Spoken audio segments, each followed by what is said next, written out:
وحشتونا جدا جدا. قبل ما نبدا اي حاجه متنسوش تحطوا لايك وتشتركوا في القناه وتفعلوا الجرس عشان يوصلكم كل جديد. النهارده جايين بتحدي قوي جدا جدا جو جدا. جو يعني بصوا تحدي صعب جدا انا وزي لابسين زي بعض، اي نعم، بس هندمر بعض. ايوه التحدي هو الممبار، والممبار اكيد اكله مش سهله، محدش لا، يقول لي لا. ان هي اكله سهله.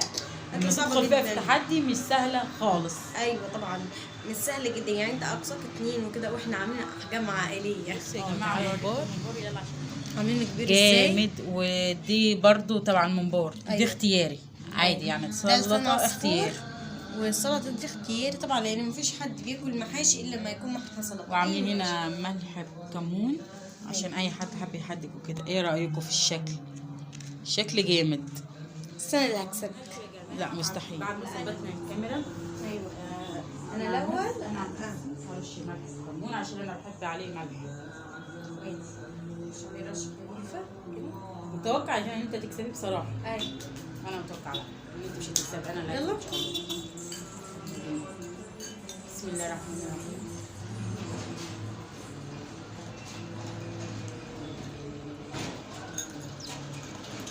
انتوا عارفين ان الاثنين دول عندنا صغيرين، لكن في كارثه كبيره بتحصل.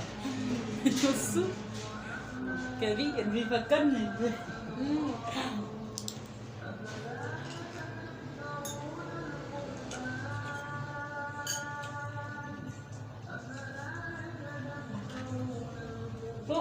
صعب. يسوع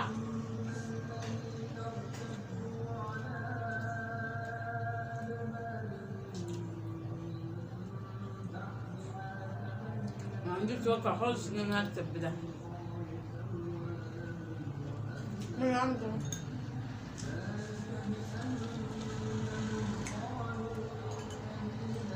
احنا مش بنحب الممبار غير كده، ما بنحبوش ما بحبوش صغير ابدا. بس رايي في الطعم انا اللي عاملاه يا جماعه.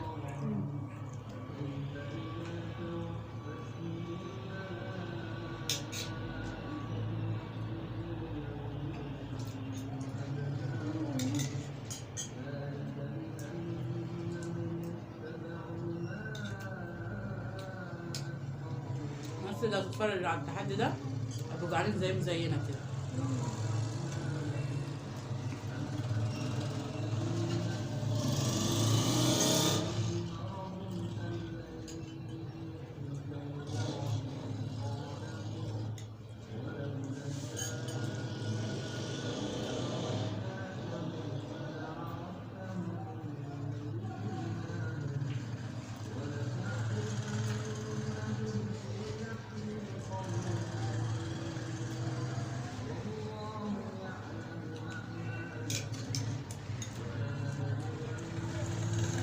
مني كمان بيحب الممبار زينا كبير.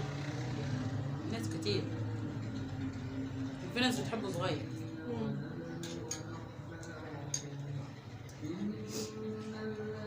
ماما يا جماعه ما بتحبوش كبير قوي زينا كده، في وسط يعني. انا حاسه ان انا واخده من امبارح مش راضي يخلص. اللي حصل ده اللي وقع تاكليه لو ممبار. هي ممبار خلاص عادي. لو ممبار ايوه ما تسيبيش فتفوق رزايه، ما تسيبهاش. لا شايفه رزايه يا جماعه سلطه صح. قوي. عايزه اقول لكم حاجه، ان في الحاجات اللي بحبها ما بعرفش اعمل تحدي. ليه؟ قولوا لي ليه؟ لاني ببقى انا لما ببقى باكل بسرعه ما بستمتعش بالاكل، لما باكل بالراحه كده على مهلي بعرف استمتع. فانا ما بحبش. هي مش قصه استمتاع، هي قصه ان انت بتختاري فيها بتحوري. لا والله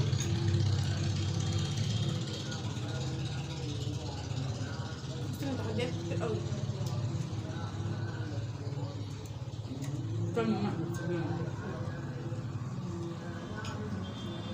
اهم من الشغل ضبط الشغل. حضرتك بتعمل حاجه؟ لا لا هعمل.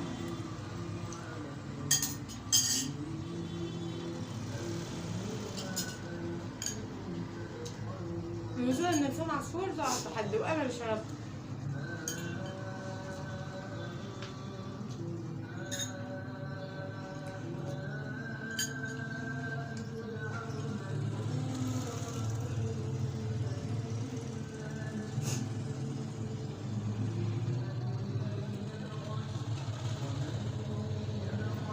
اكتر حاجه نفسي فيها دلوقتي ميه. الميه مش تبع التحدي. تحدي بدون ميه.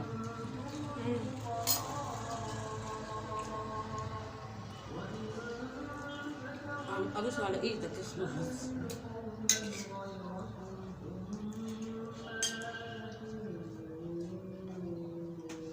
خلصت واحد. انا شايفك خالص. من صاحبي استحاله انت تبقى كسفه ليا. انا بموت فيه. بطل بتحبه بطريقة فظيعة.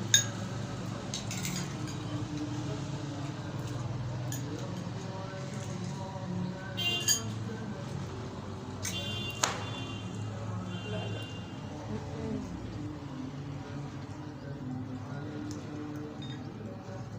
حاسه ان انا باكل نص كيلو رز.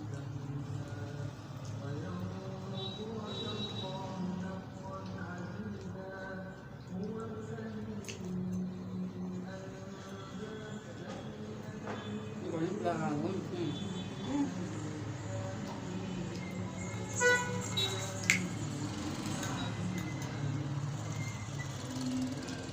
تقولنا على انواع اكل نعمل عليها تحديات بس تكون صعبة.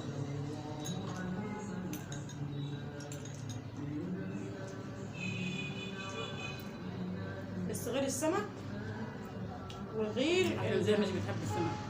وغير ال اسمها ايه؟ وانا يا جماعه ما تتحدونيش في الحمام عشان مش بحبه. انا بعشق الحمام. بس انا تحدي ليا انا وماما في الحمام هيعجبكم جدا.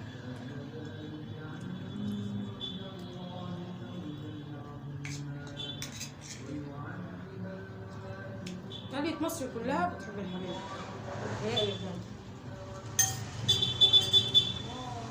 ناس كتير مش بتحبه عادي. والله لما بتاكلش الحمام ده فايت نص عمر. ده عارفه ايه نص عمري؟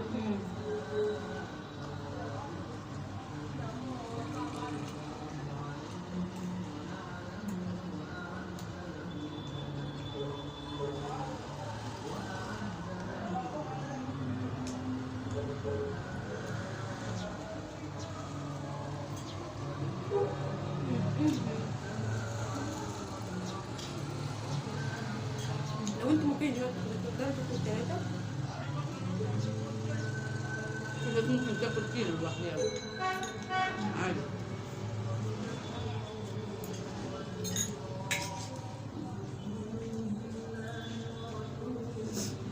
الدنيا شتا والكلام ده عم اعملها.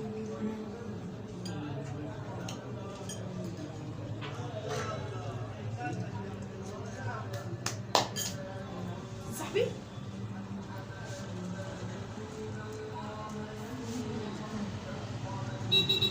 بتاعهم زي بتاعهم انتوا بتاعتوا انا مش عارفة خلاص.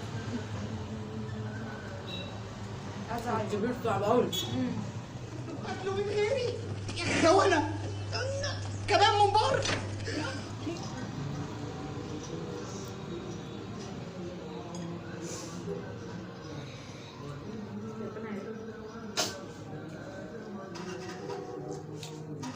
انا بحب الملح قوي.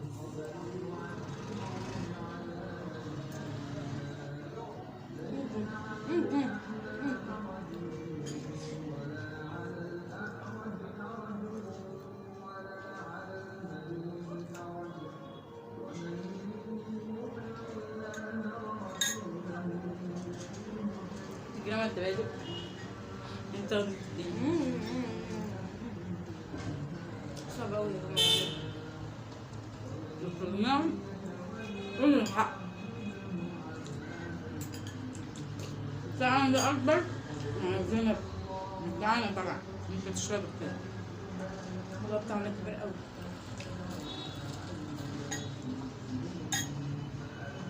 الرز ده وجع منك؟ اللي على الترابيزه وجع في منك؟ عصير ده وجع منك؟ ايوه ليه؟ دي صينيه الدفه مش عارفه ليه. كده في رز وجع منك. لا ما فيش حد هنا. تمام كنت بتاكل اهو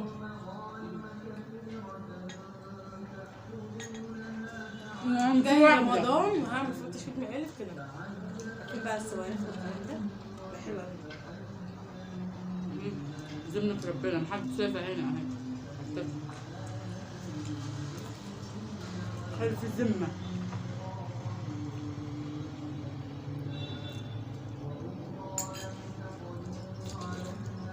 يا رب اهو. يا ريتنا كنا ممكن جبنا افضي لبس. الرز ده عشان اكله بالمعلقة بجد يعني تعبت.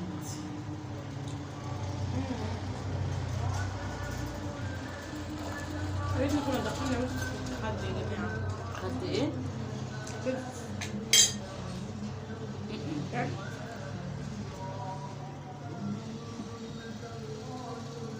طويل قوي وطول قوي. بتاع بقى مقبوس قوي.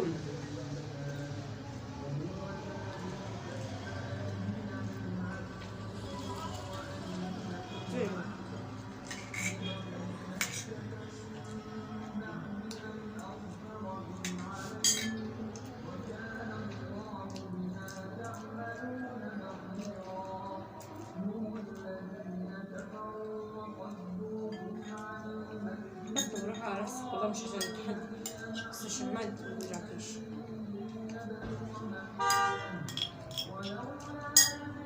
بالراحة. اصل الاطراف هيبقى صعب. لا تعالوا.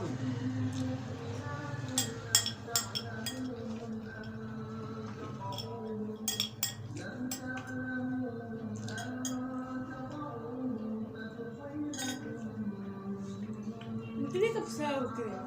انت تسمعي شيخ فراغ والله. يا جماعة انصحكم ما تشبهوا حد على الموضوع. انصحكم. نصيحة مني. صعب. الزوجة مفيش مية.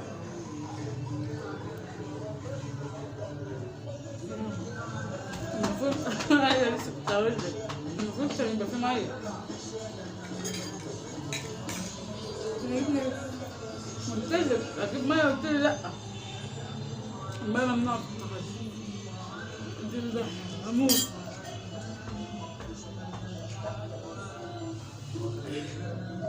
لا مش في آخرتها بس.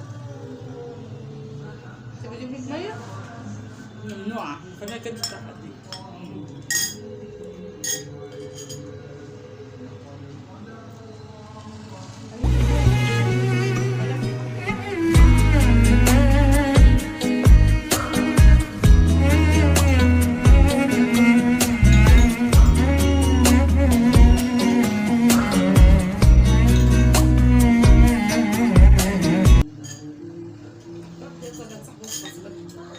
شعب.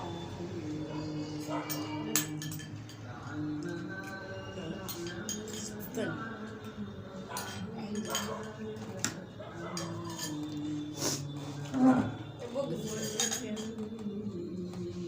خلاص اقول تحدي. لا كملي كل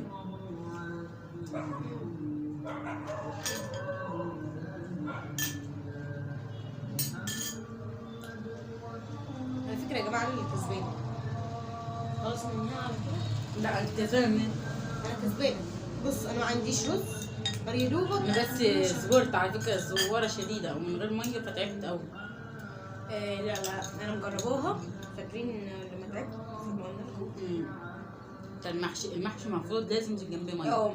فساعتها كنا محشي وكان جنبيه ميه برضه. بس انا نفسي معدتي كل واحد معدته له طاقه هيزيد على الطاقه دي فمش هيستحمل.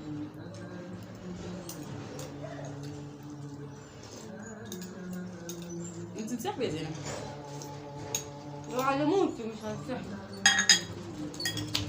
انا احسن لي اموت ولا منسحبش بجد يا جماعه. مش عايزه احصل تاني. حسيت ان انا لازم اقف في منطقه معدتي تشتغل.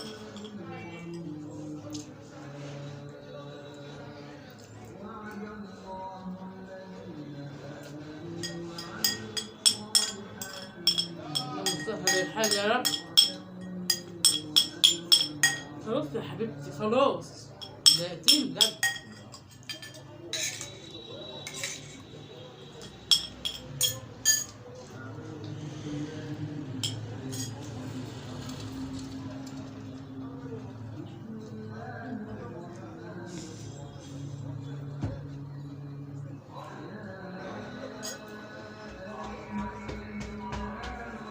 عشان تدخلي المية تاني مرة ماشي؟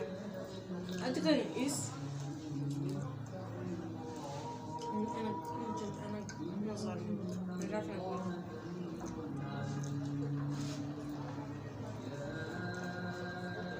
هي تم بجد تنصحكم. معايا تم الدماغ. تعبت يا جماعه. بس ما خش مننا صبرت. ادمينا مالتي مالت. انا اساسا مش متعوده في المنبار غير 1:30. كمل. مش تتطوع. انت بتغير. غير كده.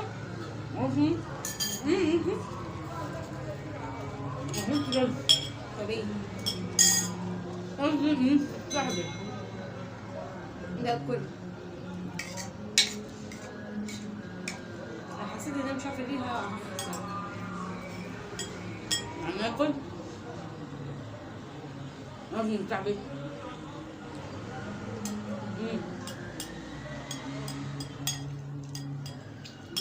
بس انا هتنسحب. اي حاجه بالنسبه لي يعني بعيد عن المحاشي ممكن اكسرها. بص حتى الرزاية مفيش لحظة رز. كده دول دي.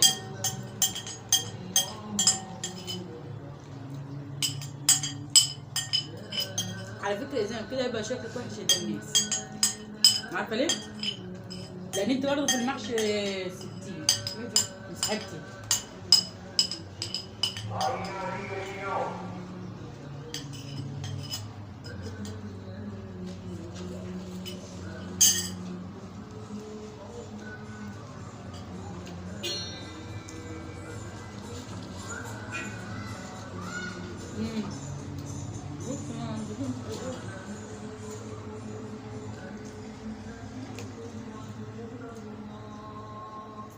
طلعيها.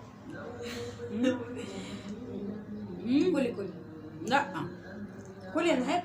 تاكل. انا اكلت على فكره دي وقعت فيها. والله وعملوها الرجالة ورفعوا راس مصر بلدنا ووقفوا وقفة رجالة مبروك لمصر ولولاد. بس انا برضه ما تفتكريش طيب ان انا جامده.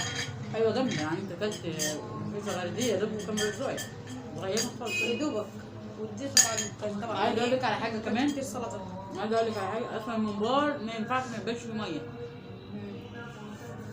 لا وغير كده انا الممبار يا جماعه اقصايا 1:30 ما بعرفش اكل 2 بجد. انا ما بعرفش اكل انا بصراحه باكل فيه كتير بس لما يبقى فيه ميه بيبقى الموضوع احسن. انا لو كان في ميه كنت هنسحب اسرع لان انا الميه بتملى معدتي اكتر. عشان كده قلت ملوخيه. المهم ان دلوقتي تشوفوا العقاب ايه يا جماعه زي بعض. ما تزعلوش مني يا فندي، انا والله عملت اللي عليا وما نكرتش. بس ما تفكروش برضه ان انا كتير قوي اتحديت كسبت بطه وبطه برضه كتير قوي كسبتني. احنا يعني لازم نفهم مكسب وخساره. ولو كنت اكتر من كده كنا هروح على نعايش وانتوا ما يرضكمش ان انا اروح على نعايش. المهم ان انتوا برضه انا حسيت اساسا كنت كسبت. ليه؟ لاني معرفش ليه بس انا مش عارفه ازاي مش عارفه برغم ان انا واخده واحده عن ضخم في الرز وفي كل حاجه. لا اقسم بالله تاني يا جماعه اللي هو التاني هو اللي عملني. انتوا عارفين لو الموضوع اصلا كله في الرز لو ده صعب. لو زي ده 3 كنت كسبت. لكن التاني كان طويل قوي وفي نفس الوقت كان مليان رز بكميه غريبه، فما قدرتش بصراحه. حسيت ان هو انا ممكن اقعد سنتين لقدام ما اكلش بعد اكل.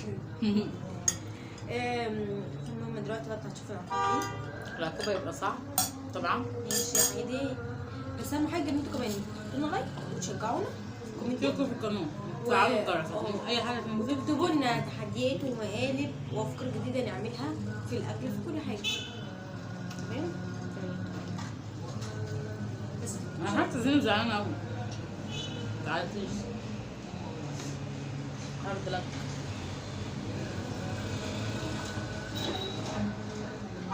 ايوه الدنيا فيها مكسب وخساره. انا زعلانه والله بجد، بس انا معدتي وجعتني قوي.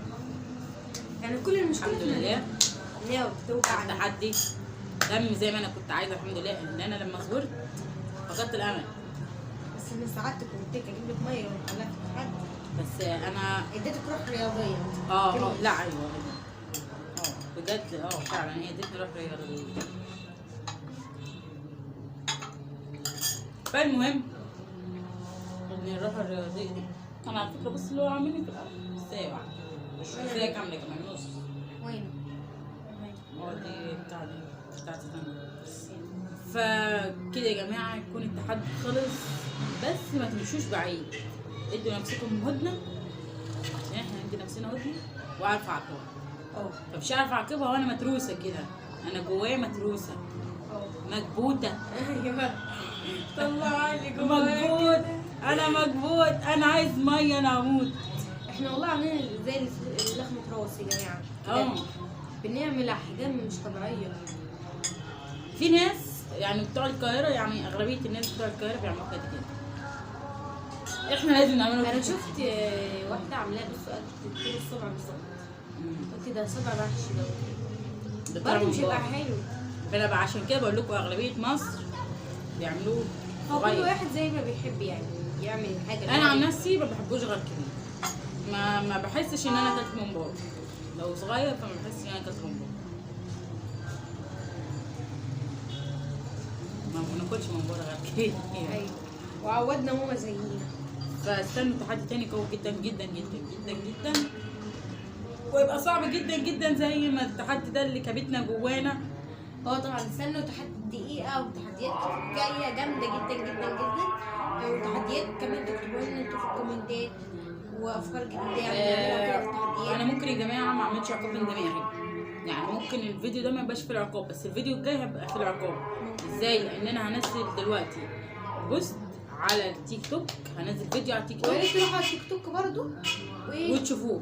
هنزل فيديو دلوقتي على التيك توك هقول انا عايزه اعاقب زينب، فالناس كلكم يلا تخشوا على التيك توك وتقولوا لي اعاقبها ازاي.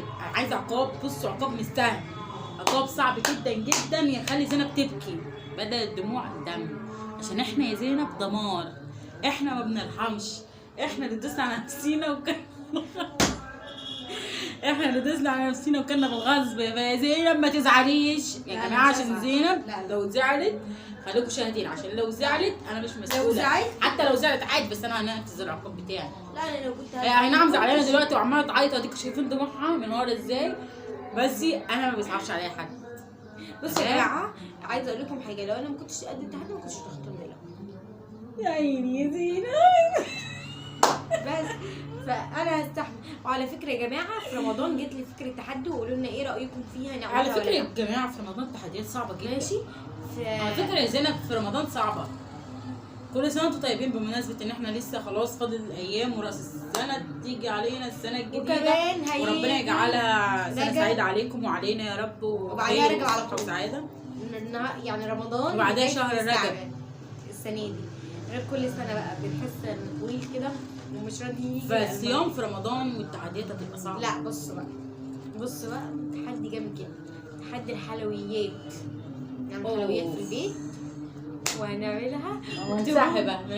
اكتبوا لي تحت في الكومنتات لو انتوا بجد عايزين اروح، اكتبوا لي برضه على التيك توك لو انتوا عايزينها، والله هعملها وهعمل كتير قوي اصناف حلويات، وهخلي بنت غصب عنها تخش، ولو ماما كمان هخليها تخش. يا جماعه قولوا لنا ايه رايكم. متهيألي مفيش حد عمل. احنا يا جماعه عرضنا على ماما ان تدخل معانا التحدي ده، قالت لا. ماما ضعيفه. عارفين ليه؟ لان ماما في المحشي اقصاها صابع، فهتخش ازاي؟ زينب جبارة شوية على نفسها. ازاي؟ ندست على نفسها وعلى انفها وخسرت. لا انا لان يا جماعه كان في فيديو برضو عملناه تحدي منبار وكده، بس ده للاسف ما نزلكمش لاني اتمسح. فالفيديو ده برضو كنت بتحدي انا وزينب في منبار، وخسرت. واصلا التحدي يعني بالعكس ده اصعب من اللي عدى. الصراحه ده اصعب من اللي عدى بكتير. اللي عدى كان خفيف، بس زينب للاسف برضو خسرت. ايوه يا جماعه فزعلت، فهي شكلها نسيت فدخلت تاني، او هي حابه تعمل محاوله تاني. لا هو يا جماعه هو انا معروفه في البيت يا جماعه ان هي جباره منبار. فانا بالنسبه لكن لي يا حتى جماعه المحشي الصراحه الطبيعي- في المحشي الطبيعي مش قوي. لا انا في المحشي الطبيعي يا جماعه برضه مش قوي بصراحه، عشان مش عارفه. زينب يا جماعه لو دخلت قصادها شوكولاته تيجي نجرب التحدي ده. تعالي تعالي خلاص استنوا بقى تحديات. تحدي الشوكولاته يا جماعه. انا بس بحب جدا هنغمى عين زينب، انا مش هدخل معاكي، انا اللي هعملهولك. ازاي؟ لا مش قدام الكاميرا عشان الناس تتفاجئ. تمام. تمام. بس يا ما جماعه تنسوش بقى قولوا لي اللايك ايوه والمتابعة. قولوا لي يا جماعه في هناك على تيك توك اعمل التحدي ده ولا لا بتاع الحلويات. هنعمل بقى كل الحلويات اللي بنعملها، قطايف، كنافه، كنافه، قلاش، وهنجيب بسبوسه من بره، وهخليك بطه دي هخليها تتطبق، لان بطه مش مدمنه حلويات، انا مدمنه حلويات. لا انا كفايه ولا شاي. حته بسبوسه او قلاش بس. زينب بحب السكريات، انا ما بحبش انا السكريات. بحب السكريات قوي، لان انا بالنسبه لي السكريات خفيفه على الحوادق بصراحه. انا خدت عيني يا جماعه، صح انا خدت عيني بطه الكلام انا كنت بكسب. لا هو فانتي- بتيجي فانتي بصي ما تخافوش. وانت داخله تبقي متحمسه، وانت بقى في التحدي وكده فبتلاقي نفسك لا هو انا التحمس اللي كان فيها راح خلاص انا اتمليت. هو انا رجعت لورا يا جماعه. أنا آسفة. فكده خلاص فكده خلاص يا رب يكون الفيديو عجبكم. ما تنسوش اللايك والاشتراك في القناه وتفعيل الجرس عشان يوصلكم كل جديد، وبنحبكم قوي. سلام.